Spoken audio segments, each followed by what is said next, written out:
శ్రీ కాళిదాస మహాకవి విరచితము మేఘదూతము ఉత్తర మేఘము 34వ శ్లోకము.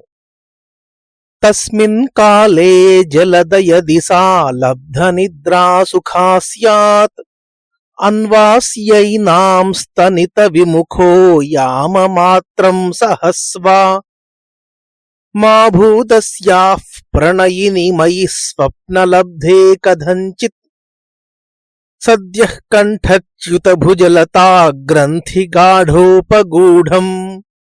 తాత్పర్యము: ఓ మేఘుడా, నువ్వు ఆమెను చూచేటప్పటికి ఒకవేళ ఆమె నిద్రాసుఖ పరవశయై ఉంటే ఆమె చెంతజేరి సద్దుచేయక ఒక జాము నిరీక్షింపుము.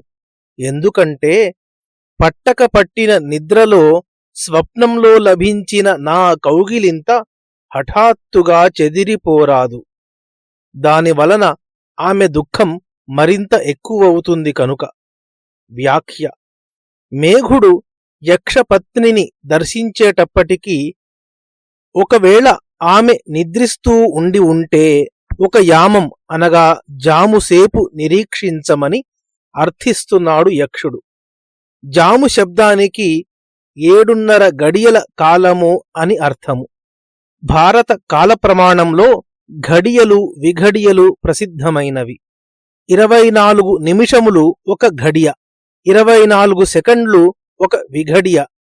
ప్రస్తుత కాలమానంలోకి తీసుకుంటే 7:30 గడియలు అంటే 180 నిమిషాలు, అంటే 3 గంటలు. పగలు 4 జాములు, రాత్రి 4 జాములు.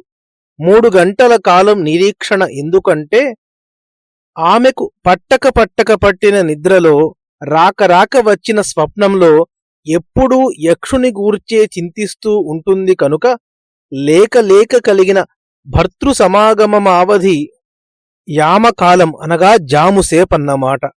మేఘుడు ఈలోగా గర్జించి ఆమెకు నిద్రాభంగం కలుగజేస్తే ఆ కాస్త స్వప్న సుఖానికి కూడా ఆమె దూరమవుతుంది.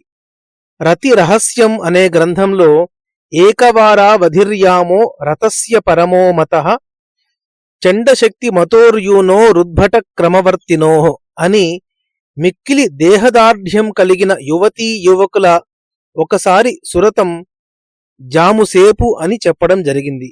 కాని వాస్తవంలో ఉన్న కాలావధి స్వప్నంలో ఉండదు. అయితే యక్షుడు అసలే విరహపీడితుడు కనుక ఈ విచక్షణ చేయక జాముసేపు నిరీక్షించమన్నాడు.